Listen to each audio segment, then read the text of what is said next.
Hello. नमस्कार दोस्तों, आप सबका स्वागत है आपके अपने यूट्यूब चैनल गौरव वर्ल्ड क्लासेस पे। हम लोग हिस्ट्री पढ़ रहे थे। चाहे वो कोई भी एग्ज़ाम हो, हिस्ट्री बहुत ही मेजर रोल प्ले करता है कोई भी एग्ज़ाम में। हिस्ट्री से एक दो प्रश्न पूछे ही जाते हैं, वो चाहे जिस लेवल का एग्ज़ाम रहा हो, चाहे एसएससी का सीजीएल रहा हो या एमटीएस रहा हो या ग्रुप डी रहा हो। इतिहास से एक दो प्रश्न जरूर पूछे जाते हैं, वो भी आधुनिक भारत से, यानी आधुनिक इतिहास से एक दो प्रश्न पूछे जाते हैं। तो उसी को हम लोग देखते हैं। आज हम लोग भारतीय राष्ट्रीय आंदोलन 1885 से लेके 1997 जो आंदोलन चला है उसे हम लोग पढ़ेंगे। जितनी भी घटनाएं हुई हैं उन्हें हम बारी बारी से पढ़ेंगे, वो भी कहानी के माध्यम से, जैसे सुनते हुए चलेंगे। तो कहानी यदि हम सुनते या पढ़ते हैं तो काफ़ी लंबे समय तक हमको याद रहता है और ट्रिक हम लोग भूल सकते हैं। हम लोग जब पढ़ना स्टार्ट करेंगे उसके बीच जितने भी प्रश्न बनते हैं उन्हें भी हाईलाइट करते हुए चलेंगे। आइए सबसे पहले हम लोग चालू करते हैं भारतीय राष्ट्रीय आंदोलन। कुछ भूमिका समझते हैं। भारतीय राष्ट्रीय आंदोलन भारत के लोगों के हित से संबंधित जन आंदोलन था। यानी कैसा आंदोलन था भारतीय राष्ट्रीय आंदोलन? जन आंदोलन था, जो पूरे देश में फैल गया था। देश भर के कई बड़े छोटे विद्रोह हुए थे और कई क्रांतिकारियों ने ब्रिटिश को बल से या हिंसक उपायों से देश से बाहर करने के लिए मिलकर लड़ाई लड़ी और देश भर में राष्ट्रवाद को बढ़ावा दिया। तो भारतीय राष्ट्रीय आंदोलन का जो हित रहा है, जो यानी उद्देश्य रहा है, अंग्रेजों को भगाना और स्वतंत्रता प्राप्त करना ही हमारा उद्देश्य रहा है। इसी के तहत कई सारी आंदोलन लड़े गए और महात्मा गांधी द्वारा कई सत्याग्रह किए गए। तो उन लोगों की जितनी भी घटनाएं हुई हैं 1885 से लेके 1997 तक का, तो हम लोग अच्छे से पढ़ेंगे। चाहे वो माउंटबेटन योजना हो या पूना पैक्ट हो या असहयोग आंदोलन रहा हो, जलियांवाला बाग हत्याकांड, हम लोग अच्छे से पढ़ेंगे। तो आइए इसके आगे हम लोग समझते हैं। सबसे पहले हम लोग जब पढ़ना स्टार्ट करते हैं भारतीय राष्ट्रीय आंदोलन, तो मेन भूमिका आती है कांग्रेस की। तो हम लोग वहाँ से पढ़ना स्टार्ट करते हैं जहाँ से कांग्रेस की स्थापना होती है। तो आइए वहाँ से हम लोग स्टार्ट करते हैं। दिसंबर 1885 में भारतीय राष्ट्रीय कांग्रेस की नींव पड़ी। आगे चलकर इसी के नेतृत्व में विदेशी शासन से स्वतंत्रता के लिए भारतीय ने एक लंबा और साहसपूर्ण संघर्ष चलाया और अंत में 15 अगस्त 1947 को भारत मुक्त हो गया। वास्तव में देखा जाए तो भारत के राष्ट्रीय आंदोलन का इतिहास कांग्रेस का इतिहास है, क्योंकि आरंभ से अंत तक भारत का राष्ट्रीय आंदोलन इसी संस्था के नेतृत्व में लड़ा गया। यानी कि जितनी भी घटनाएं हुई हैं वो कांग्रेस के अध्यक्ष चाहे रहे हों या सदस्य रहे हों या उसके कमेटी मेंबर रहे हों, उन्हीं के इर्द गिर्द जितनी भी घटनाएं रही हैं उन्हीं से संबंधित रही हैं। तो यहाँ पर बहुत ही मेन भूमिका रही है कांग्रेस की। तो पूछा जाता है कांग्रेस की स्थापना कब हुई, तो जवाब होगा 1885 में। आइए इसके बाद देखते हैं कांग्रेस की स्थापना करने वाला व्यक्ति कौन था और कहाँ की गई, और इसके पहला जो अधिवेशन हुआ वो कहाँ हुआ, किसके नेतृत्व में हुआ, अध्यक्ष कौन था, ये सब आइए इसमें देखते हैं। भारतीय राष्ट्रीय कांग्रेस की स्थापना हम लोगों ने देखा 1885 में। करने वाला कौन था? एलन ऑक्टेवियन हुम नामक एक व्यक्ति, ब्रिटिश अधिकारी था। यानी कि एलन ऑक्टेवियन हुम नामक एक अवकाश प्राप्त ब्रिटिश अधिकारी ने भारतीय नेताओं के सहयोग से 28 दिसंबर 1885 को मुंबई, यानी जैसे बंबई कहते हैं, गोकुलदास तेजपाल संस्कृत कॉलेज में भारतीय राष्ट्रीय कांग्रेस की स्थापना की। यानी भारतीय राष्ट्रीय कांग्रेस की स्थापना करने वाला व्यक्ति एलन ऑक्टेवियन हुम था, जो ब्रिटिश एक अधिकारी था, अवकाश प्राप्त। उसने ही 28 दिसंबर 1885 को मुंबई, यानी जैसे बंबई कहते हैं, गोकुलदास तेजपाल संस्कृत कॉलेज में भारतीय राष्ट्रीय कांग्रेस की स्थापना की। इसके बाद आइए देखते हैं मुंबई में आयोजित कांग्रेस के प्रथम अधिवेशन की अध्यक्षता व्योमचंद बनर्जी ने की। इस अधिवेशन में मात्र 72 प्रतिनिधित्व ने भाग लिया। यानी कि यहाँ पर प्रश्न बनता है कि कांग्रेस की स्थापना हो चुकी है, उसके बाद कांग्रेस का पहला अधिवेशन कब हुआ? तो उसी के बाद 1885 में ही हुआ और ये कहाँ हुआ? मुंबई में हुआ। पहला अधिवेशन, कांग्रेस का पहला अधिवेशन मुंबई में हुआ। किसकी अध्यक्षता में? व्योमचंद बनर्जी में। इसमें कितने प्रतिनिधित्व ने भाग लिया, यानी सदस्य ने? 72 सदस्य ने भाग लिया। आइए इसके आगे देखते हैं। प्रारंभ में ब्रिटिश सरकार ने कांग्रेस को अपना सुरक्षा कवच समझकर सहयोग दिया। यानी जब कांग्रेस की स्थापना हुई तो उस समय ब्रिटिश सरकार जो थी बहुत ही भ्रम में पड़ गई और अपना समर्थन जो था वो कांग्रेस को दे रही थी। किंतु बाद में जब कांग्रेस ने वैधानिक सुधार की मांग रखी। वैधानिक मतलब जो हमारा संविधान था उसकी मांग रखी, तो अंग्रेजों ने कांग्रेस से मोह भंग हो गया, यानी अंग्रेज का जो कांग्रेस से मोह था वो भंग हो गया। फिर इसके बाद 1885 में भारतीय राष्ट्रीय कांग्रेस की स्थापना के साथ ही एक अखिल भारतीय राजनीतिक मंच का जन्म हुआ। इसी के साथ विदेशी शासन से भारत की स्वतंत्रता का संघर्ष एक संगठित रूप से प्रारंभ हुआ, यानी यहां से प्रारंभ होता है। आइए इसके बाद कांग्रेस के जन्म के साथ ही भारतीय इतिहास में एक नया युग आरंभ हुआ। देखिए बताया जा रहा है कि कांग्रेस की स्थापना के साथ ही भारतीय इतिहास में एक नया युग आरंभ हुआ। छोटे छोटे विद्रोही दल तथा स्थानीय दलों आदि सभी ने अपने को कांग्रेस में विलीन कर लिया, यानी जितने भी छोटे छोटे दल थे वो चाहे स्थानीय दल रहे हों, अपने को कांग्रेस में विलीन कर लिया। इसके बाद कांग्रेस ने आरंभ से ही एक पार्टी नहीं वरन एक आंदोलन का काम किया, यानी कि कांग्रेस एक केवल पार्टी ही नहीं रही, वो एक आंदोलन का काम किया। इसके बाद यह आंदोलन भारतीय राष्ट्रीय आंदोलन के नाम से जाना जाता है। किस नाम से जाना जाता है यह आंदोलन? भारतीय राष्ट्रीय आंदोलन के नाम से जाना जाता है। आइए इसके बाद देखते हैं। अब हम लोग पढ़ेंगे आधुनिक राष्ट्रवाद के उदय का कारण, यानी कि ये जो आंदोलन हुए उसके उदय का कारण क्या रहा है। तो पहला है भारत एवं उपनिवेशी शासक के हितों में विरोधाभास।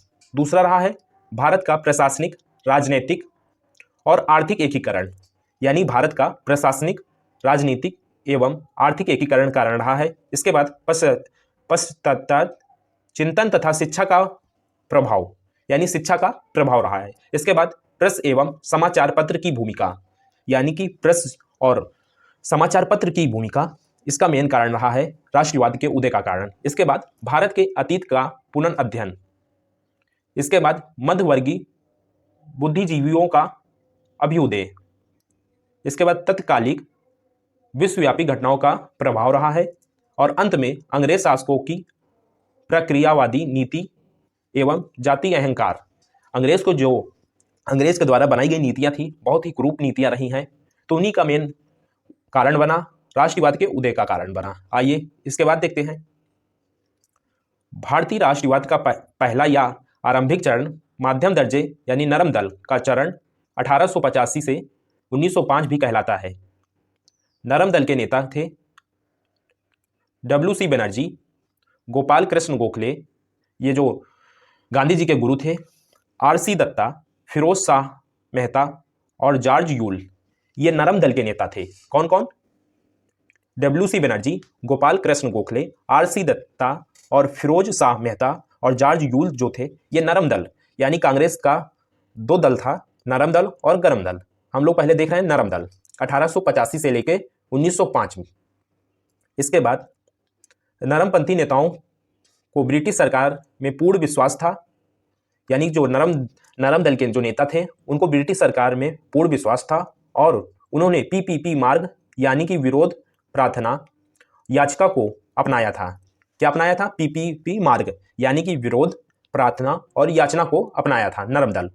इसके बाद देखते हैं प्रारंभिक राष्ट्रवादी यानी उदारवादियों का उदय का उद्देश्य क्या रहा है?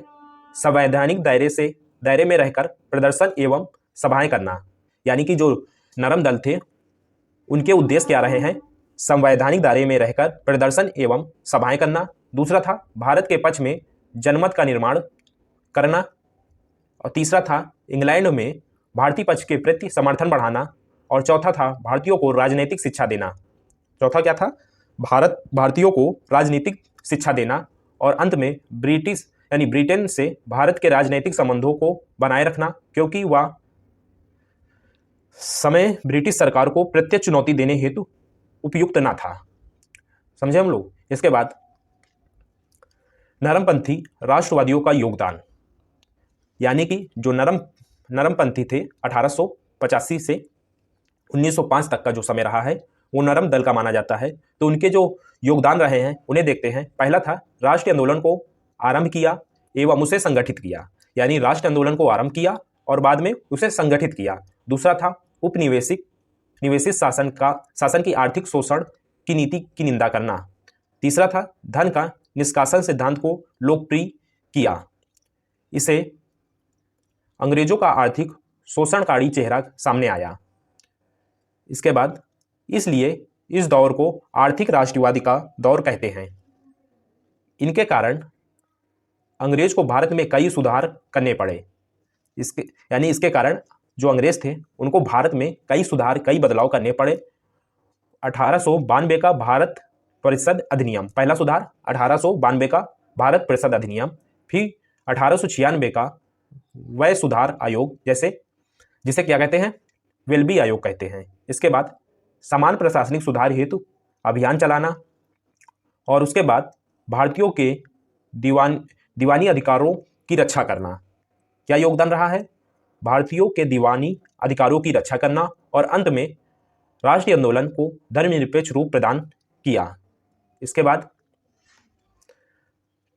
काम के नरमपंथी तरीके से मोह भंग होने के कारण 1892 में के बाद कांग्रेस में चरमपंथ विकसित होने लगा। चरमपंथी नेता थे, यानी पूछा जा सकता है चरमपंथी नेता कौन कौन थे? तो पहला था लाला लाजपत राय, दूसरे थे बाल गंगाधर तिलक, तीसरे थे विपिन चंद्र पाल, और चौथे थे अरविंद घोष।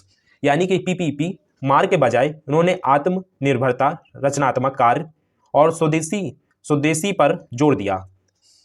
इसके बाद प्रशासनिक सुधार के लिए अब हम लोग पढ़ते हैं, बंगाल विभाजन के समय की बात कर रहे हैं, आगे बढ़ते हुए देख रहे हैं। प्रशासनिक सुधार के लिए लॉर्ड कर्जन एक था, लॉर्ड कर्जन द्वारा बंगाल विभाजन, यानी बंगाल विभाजन की घटना बहुत ही महत्वपूर्ण घटना है। यानी प्रशासनिक सुधार का कारण बनाकर बंगाल को विभाजित कर दिया, यानी 2 टुकड़ों में विभाजित कर दिया। करने वाला लॉर्ड कर्जन था, और कब हुआ? 1905 में बंगाल विभाजन घोषणा हुई। घोषणा करने के बाद 1905 में स्वदेशी और बहिष्कार संकल्प पारित किया गया। यानी कि बंगाल के विभाजन के बाद स्वदेशी और बहिष्कार संकल्प पारित किया गया। बंगाल विभाजन करने वाला लॉर्ड कर्जन था 1905 में। बंगाल विभाजन और स्वदेशी आंदोलन 1905 से 1906 चला। भारतीय राष्ट्र कांग्रेस की स्थापना के साथ ही संपूर्ण भारत के लोग ब्रिटिश शासन के विरुद्ध एक राष्ट्रीय मुख्य धारा में सम्मिलित होते जा रहे थे। बंगाल तब भारतीय राष्ट्रवाद का प्रधान केंद्र था। तत्कालीन बंगाल में आधुनिक बिहार, उड़ीसा, पश्चिम बंगाल, बांग्लादेश आते थे। लॉर्ड कर्जन ने प्रशासनिक सुधार का बहाना बनाकर बंगाल को 2 भागों में बांट दिया। देख सकते हैं, ये लॉर्ड कर्जन थे। बंगाल का विभाजन लॉर्ड कर्जन के द्वारा 1905 में हुआ। आइए इसके आगे देखते हैं।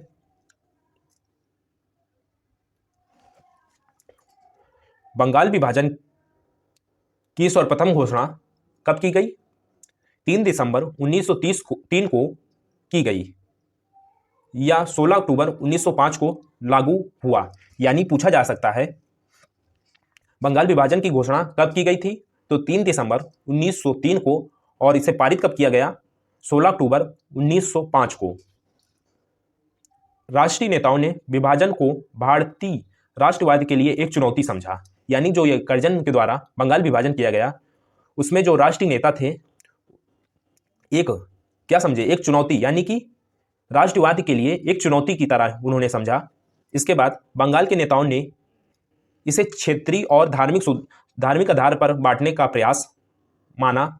अतः इस विभाजन का व्यापक विरोध हुआ तथा 16 अक्टूबर को पूरे देश में शोक दिवस के रूप में मनाया गया। हिंदू मुसलमान ने अपने एकता प्रदर्शन करते हुए एक बहुत ही तीव्र आंदोलन 7 अगस्त 1905 से चलाया। इसके बाद स्वदेशी तथा बहिष्कार आंदोलन की उत्पत्ति बंगाल विभाजन विरोधी आंदोलन के रूप में हुई। इसके अंतर्गत अनेक स्थानों पर विदेशी कपड़ों की होली जलाई गई और विदेशी कपड़े बेचने वाले दुकानदारों पर धरने दिए गए, यानी दुकानों पर धरने दिए गए।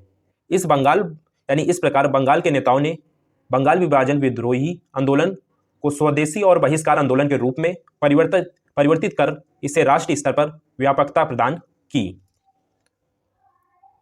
तो आज के लिए बस इतना ही। इसके बाद हम लोग देखेंगे कल के वीडियो में, यानी कि नए वीडियो पे देखेंगे कि बंगाल विभाजन के बाद की घटनाओं को अच्छे से पढ़ेंगे।